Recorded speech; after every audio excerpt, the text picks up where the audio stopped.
Hey everybody, Onepeg here. If you can hear the birds chirping in the background, that's because we're on the PTR right now, and I'm testing out the Void Gauntlet. Thought I would show you guys what it is that I'm checking out and see what you think.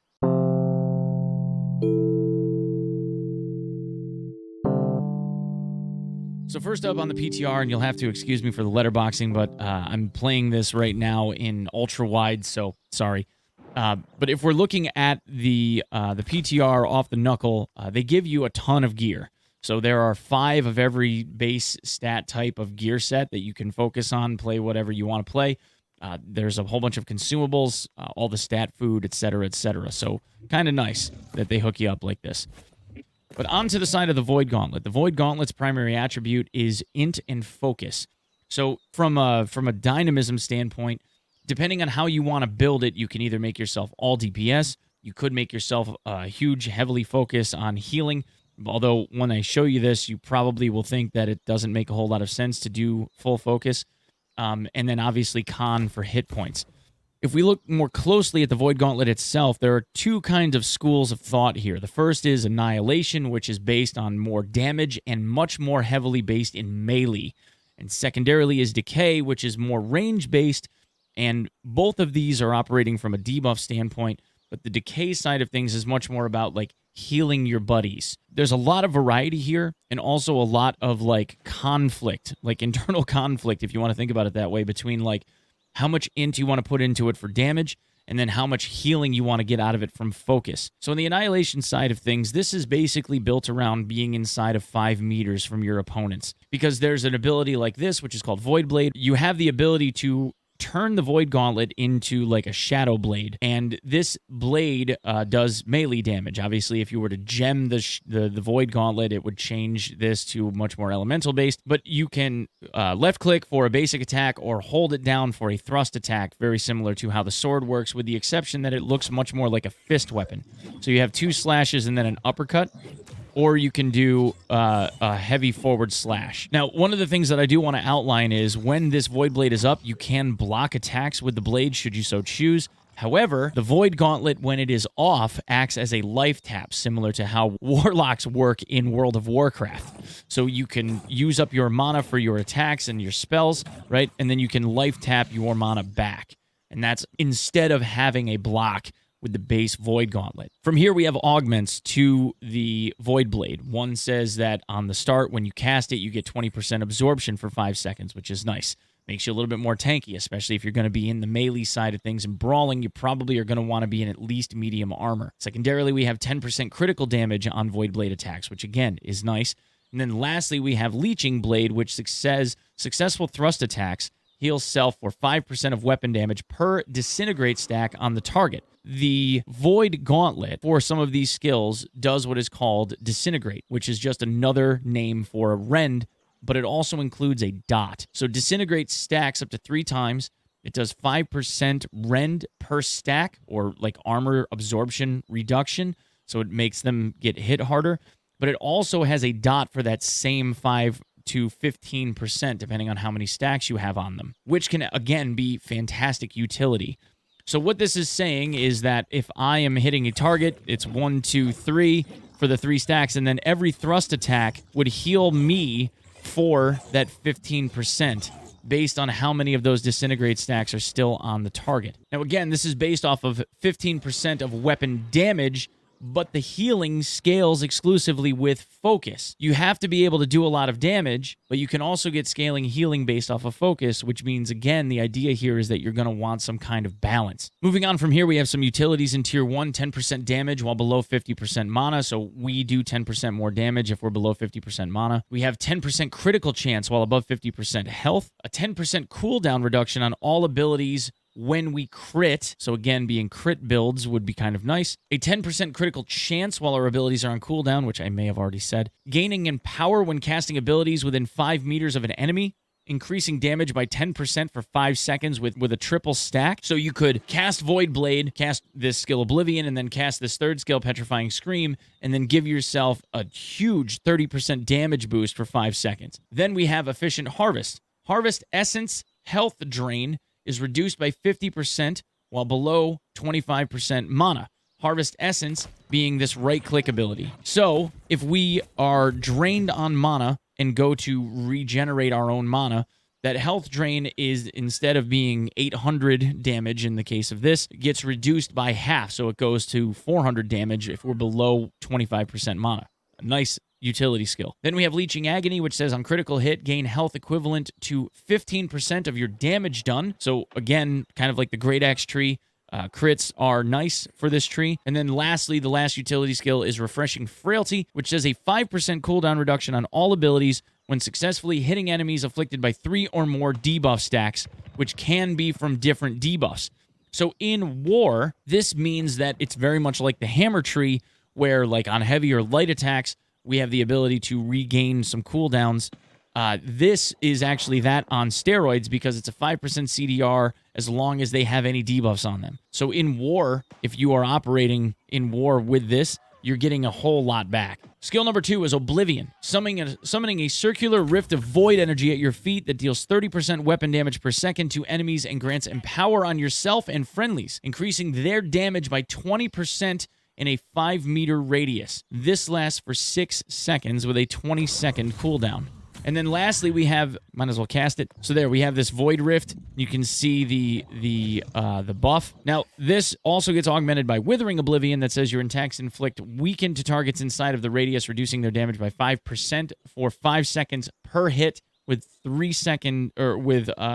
stacks. So again, the idea being that you would amp up your Void Blade and go at them. You weaken them so they do less damage, and then you are simultaneously with Oblivion doing additional damage. So this is like anti-melee. The idea here is that you're debuffing all of the melee that would be coming at you.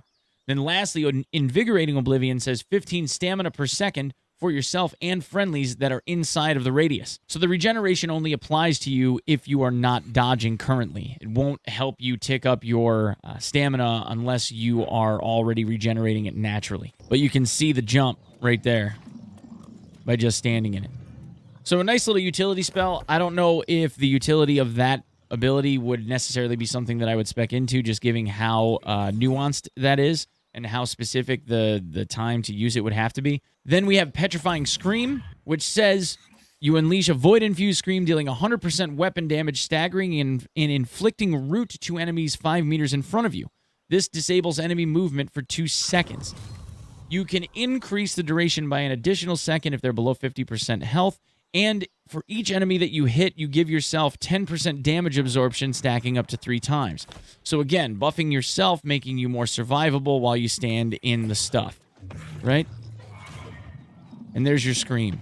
And then the last ability on our tree is Void Caller.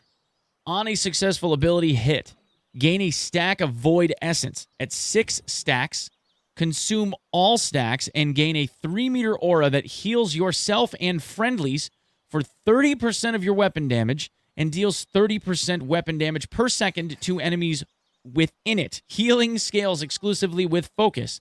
5-second duration, 20-second cooldown. So again, this becomes one of those things where you want to start looking at stacking both int and focus at the same time. So if I was going to get in melee range and was making my character to be more of a melee brawler, which is basically what the Annihilation side of the tree is, my build would look something similar to this. We're going to look at the other side of the tree. On Decay, it's more range-based. So this is something that I would probably end up pairing with more like an Ice Gauntlet or even a Fire Staff. On this side, we have something like Orb of Decay, which says, fire an unblockable orb that passes through enemies, deals 100% weapon damage, and inflicts Disintegrate. There's that Disintegrate skill again. Dealing 5% weapon damage per second and reducing their damage absorption by 5% for 8 seconds, stacking 3 times. Now, this is what's unique about this. At max range, it transforms into a healing orb and returns to you, healing your friendlies for 20% weapon damage per second for 5 seconds. Healing scales exclusively with focus. So this can actually be a pretty massive heal if it hits.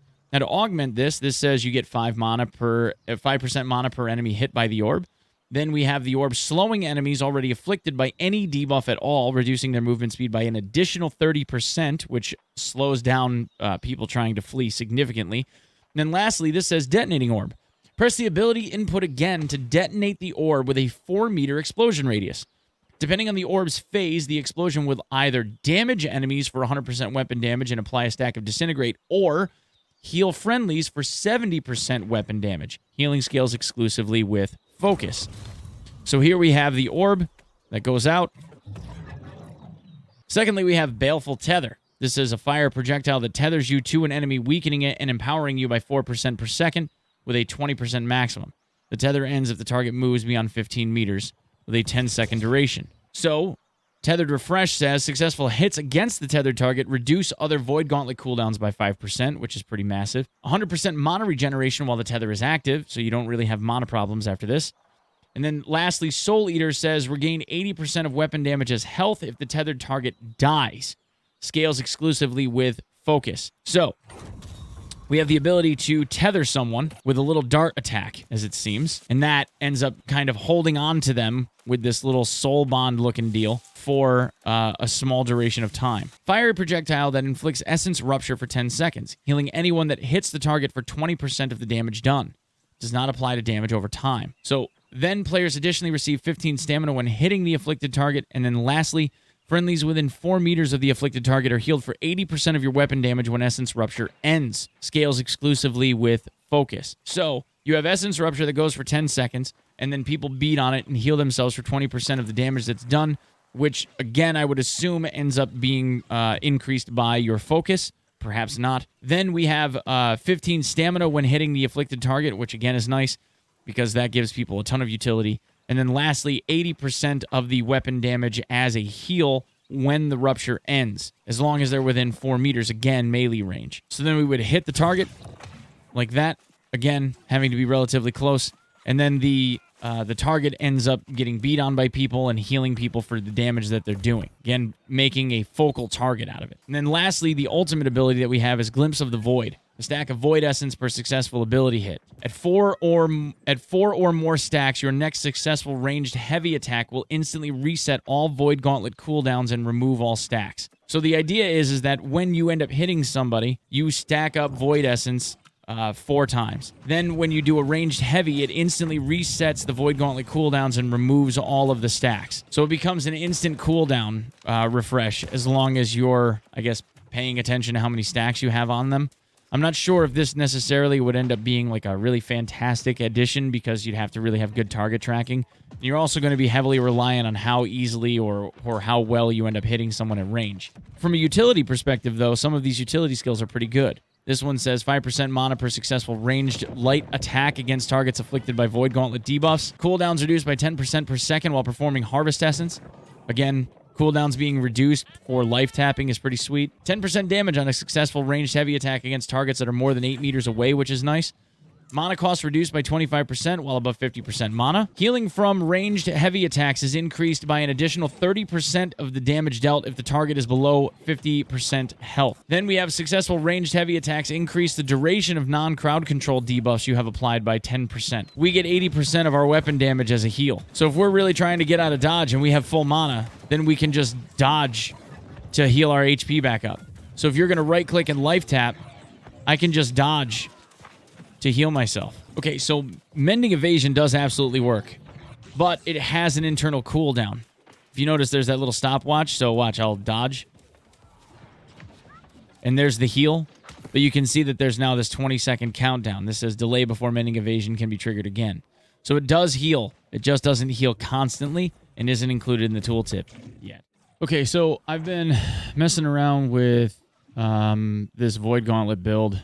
And basically where I am right now is a little bit of a mix. So I've got 158 intelligence, 200 focus, and 100 con, and I'm using 40 constitution food, which is what this item buff purple little bit is. My build spec right now is this. So the idea is that we're doing damage scaling with the Void, plus melee with Q, and then hitting him with a debuff that gives me 20% of my damage on a life leech.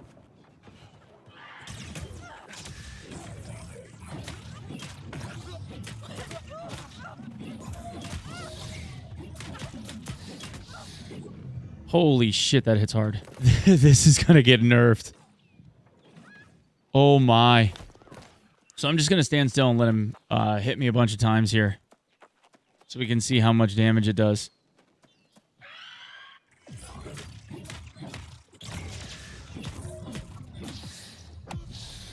Yeah. Yeah, there you go.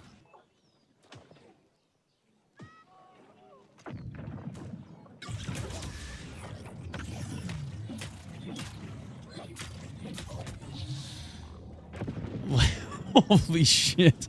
So I suppose the saving grace for Void Gauntlet in PvP, at least from a balancing perspective, is that you can't really run people down with it.